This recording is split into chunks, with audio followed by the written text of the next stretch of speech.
Então, o nosso relato é a ação gestora na ressignificação de uma proposta pedagógica que potencialize os fazeres docentes e o protagonismo dos bebês e das crianças.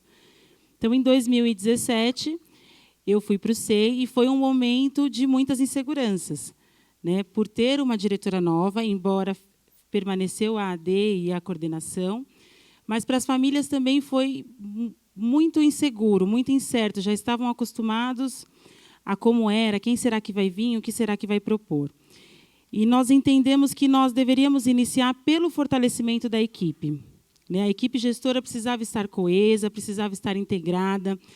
E além dessa mudança natural, né, de eu chegar lá, assumir o cargo lá, também tinha as mudanças das minhas observações, do meu olhar no espaço, das coisas que eu estava querendo propor, um fazer diferente ali. E o que eu observei? Muitos não tinham ainda clareza de suas atribuições, de suas responsabilidades, os fazeres eram misturados, por muitas vezes invadindo o espaço do outro. Então, nós começamos trabalhando as questões éticas. Né? Quais eram as questões éticas em termos das crianças, com os bebês, mas também com as educadoras, né? Com o docente, com a gestão. E, partindo disso, nós fomos construindo um alinhamento. Né? Um alinhamento e uma articulação. Porque, na medida que cada uma tinha a sua responsabilidade e sabia quais eram elas, mas tinha um alinhamento no olhar, nós conseguíamos uma ir auxiliando a outra, né, nos seus fazeres. E foi nesse momento que nós escolhemos ser uma gestão pedagógica. Né? E essa parceria fez com que a equipe deixasse de nos ver, a diretora, a coordenadora, a assistente, mas eles passaram a nos enxergar como a equipe gestora. Isso foi muito importante, porque trouxe uma transparência tanto para os docentes quanto para a comunidade de qual era o objetivo que a gestão pretendia chegar, de o que nós queríamos alcançar. E isso tudo trouxe uma confiança, que é primordial nos momentos em que se propõe mudança. Né? Porque houveram resistências iniciais, haviam medos, mas o que fez com que os professores arriscassem conosco todas essas mudanças foi o elo de confiança. Eles sabiam que não estavam sozinhos, que haveria uma gestão ali atuante com eles o tempo todo, né? Desde a prática, a prática com as crianças, das propostas, aos registros, né? As formações. E quando nós decidimos nos unir pedagogicamente, nós trouxemos várias inquietações. Né? Nós fizemos muitas reuniões, nos juntamos em muitos momentos para discutir, pensar em como estava a escola e aonde nós queríamos chegar. E no último colóquio aí do Cristiano, nós ouvimos uma frase que fez muito sentido, que fala: de forma sucinta podemos afirmar: a gestão pedagógica preocupa-se com os processos pedagógicos, visando uma otimização dos procedimentos empregados pela unidade educativa, para uma melhor aprendizagem do grupo. Então, uma coisa a gente tinha certeza: nós não queríamos que as mudanças propostas modificassem apenas as propostas direcionadas às crianças, mas nós queríamos que fosse uma transformação de todos nós, quanto educadores, né? Que nós ressignificássemos os nossos fazeres, como nós nos enxergamos, né, perante a educação e nessa relação adulto-criança. E uma das nossas inquietações, aí eu coloquei inquietações daquele momento e inquietações que nos permeiam também agora. Nós começamos a pensar se a proposta pedagógica estava clara a todos os membros da comunidade escolar, qual era a concepção de criança que os nossos professores tinham. E isso foi muito importante, porque nós percebemos que algumas ações que nós achávamos desconexa entre os professores era porque um pensava a criança de uma forma, o outro pensava de outra. E foi muito legal, porque, partindo disso, nós também começamos a reescrever o projeto político-pedagógico da unidade, coletivamente. Porque aí nós diagnosticamos que muitos não tinham nem conhecimento desse projeto político-pedagógico. Então, nós trouxemos o que já estava escrito e nós falamos: nós vamos reescrever. Tem que estar aqui o que nós acreditamos, o que nós pensamos quanto criança, o que nós pensamos quanto comunidade. Então, esse foi um dos pontos de partida. Pensamos muito se nós estávamos oportunizando que a equipe docente fosse parceira, de verdade, que eles exercessem um protagonismo e uma corresponsabilidade com a gestão. se a formação estava sendo processual, se considerava os percursos vividos, motivando e desafiando a novos avanços, se as ações pedagógicas eram coerentes, estavam fazendo sentido para todos os integrantes no processo, porque isso também é um outro ponto, né? Se a gestão não tem essa sensibilidade de perceber se o professor está enxergando sentido naquilo, é um trabalho vão, né? E conversávamos muito se estávamos compreendendo o currículo como algo vivo, dinâmico, que potencializava ali os bebês e as crianças, e de que forma nós poderíamos levar os nossos professores aos avanços de suas práticas efetivas. E, para todas essas conversas, nós pensamos em algumas estratégias. E, basicamente, as estratégias vieram para que, de fato, a nossa escola tivesse uma gestão democrática efetiva, mas que também trouxesse as vivências dos professores, vivências individuais, mas também o histórico da escola, porque eu cheguei em 2017, mas já havia uma escola, já havia uma história, né? Já havia algo construído ali. Então, nós partimos da escuta dessas vivências, propondo novas experiências que potencializassem também a escuta docente, né? E aí a gente trouxe o protagonismo nesses momentos de PEA, como estratégia, na reescrita do PPP.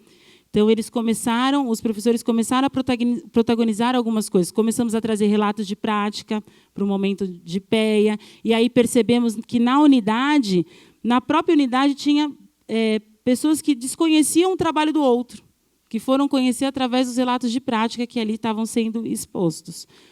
E esse protagonismo também veio junto às decisões. Nós passamos a tomar as decisões da unidade coletivamente. E bancávamos isso quanto gestão. Às vezes a gente até pensava, poderia ser de outra forma, né? Mas nós bancávamos. Por quê? Nós precisávamos mostrar para a equipe que era importante que eles falassem, porque isso seria efetivamente feito na prática, né? Quando eu cheguei lá, havia... acho que outras escolas também devem haver isso, mas ali havia um voto de silêncio. Então, o PEA era permeado pelo silêncio. Quem vai se arriscar a falar?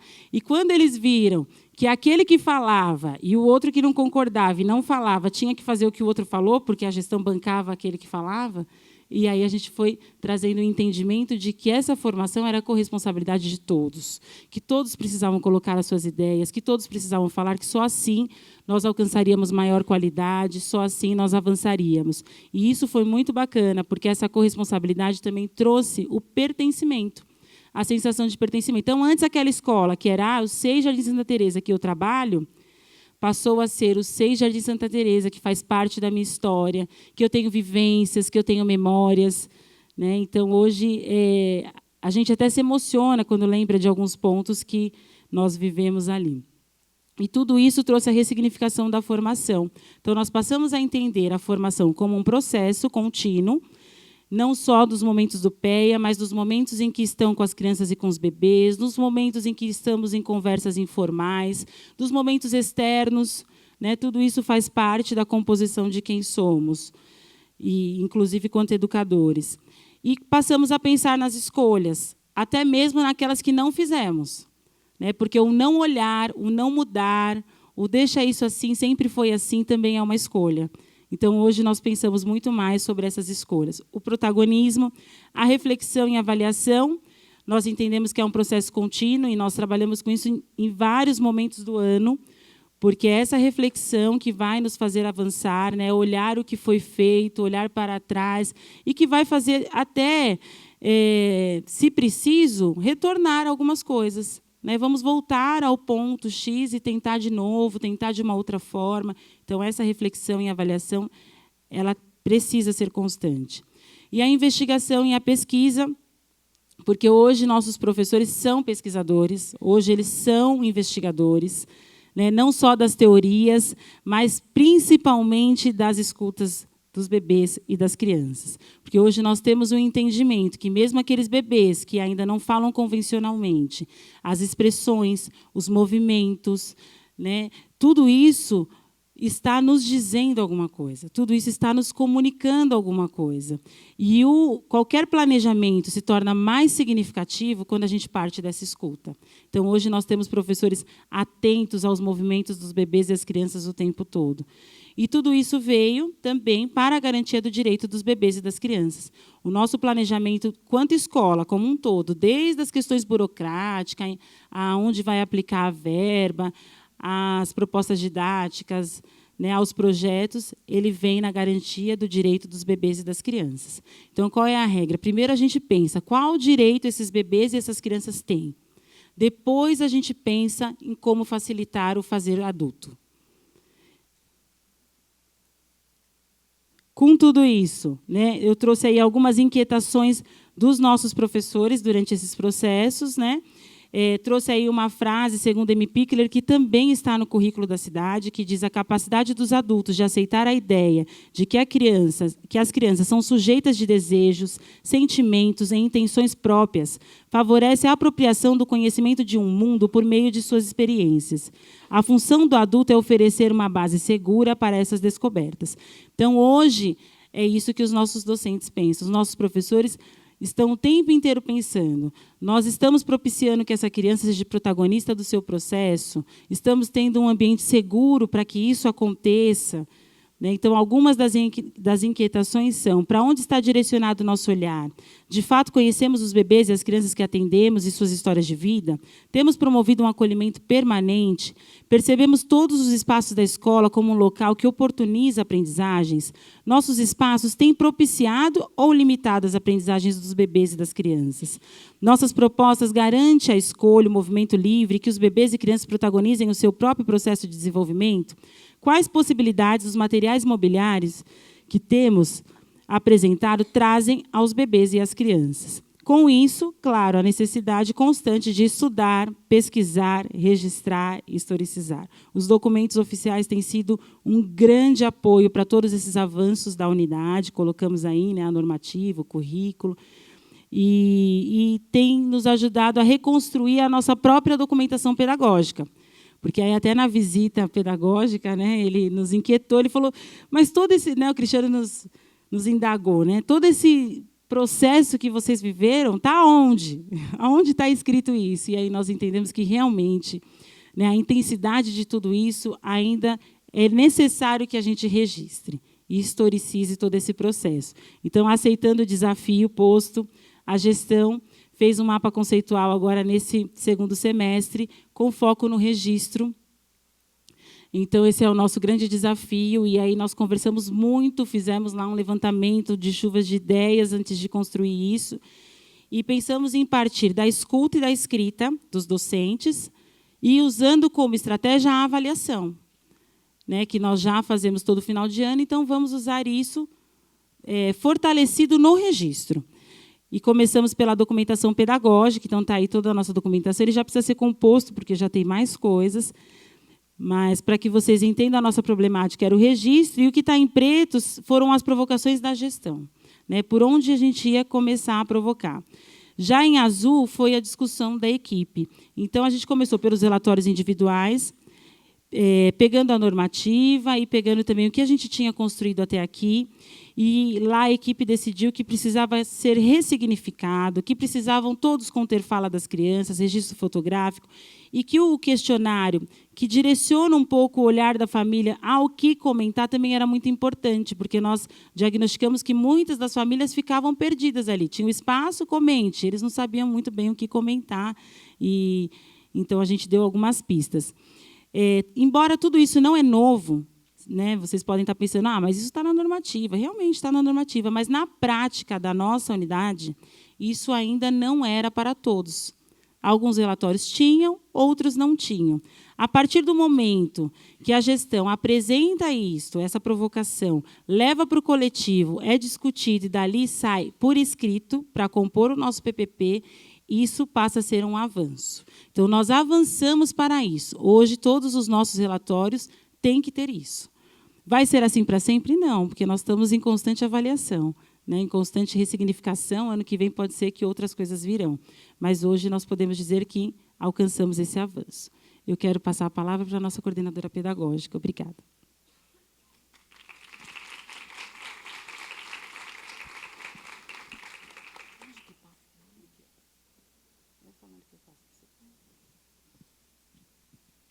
Bom, nós quisemos trazer também um pouquinho de como toda essa nossa pesquisa, nossa conversa, como que todos os estudos se materializaram dentro do SEI, né? Então, nós temos aqui um pouco de como era o nosso espaço lá em 2017, e a partir das nossas conversas e do estudo, como ele está no momento agora, né?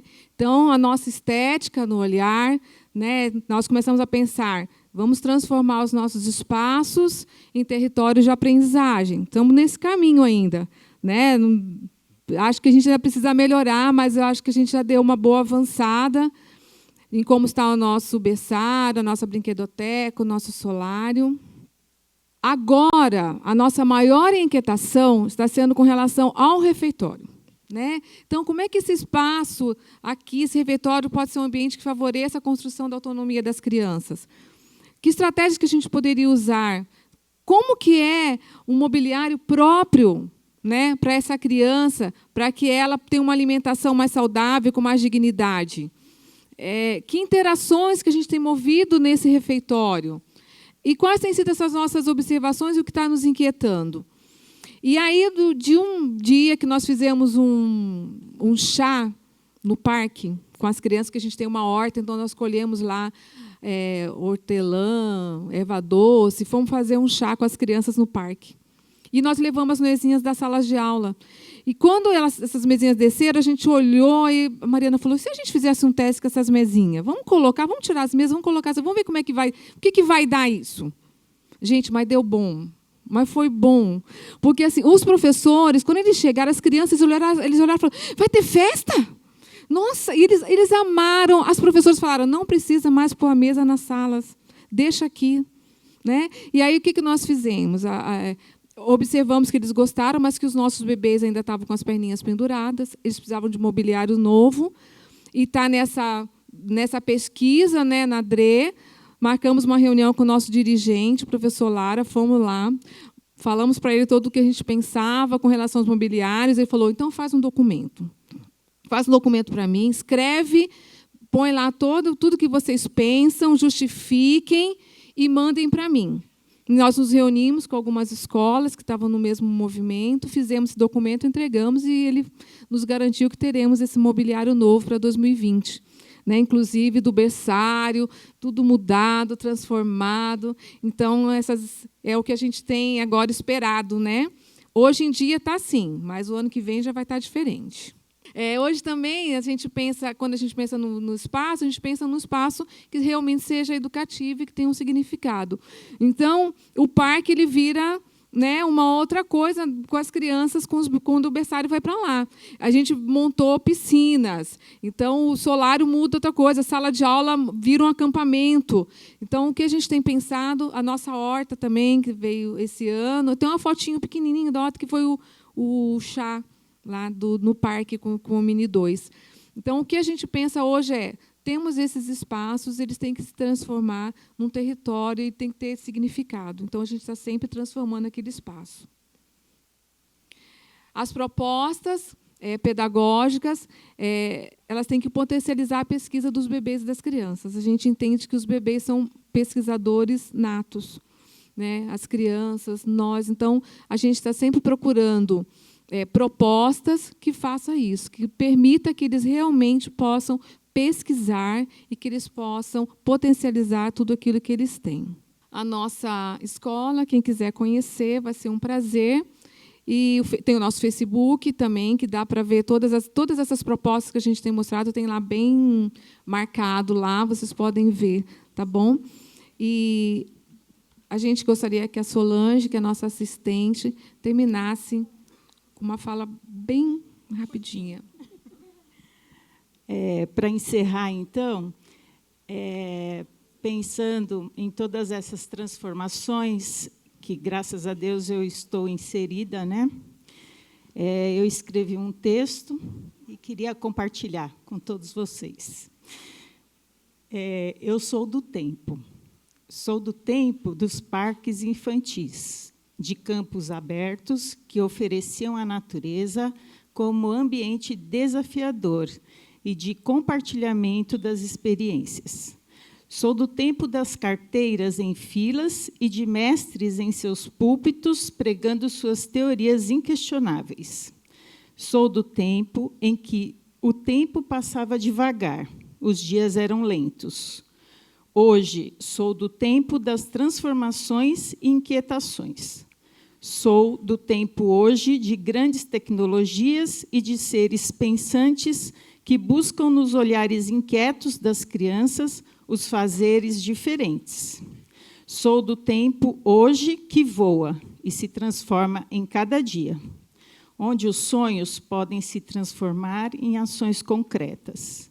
Sou do tempo hoje em que se acredita no protagonismo infantil e que se luta incansavelmente pela busca do novo, que nos traz a certeza e o respeito e a integralidade do ser humano através de uma educação de qualidade.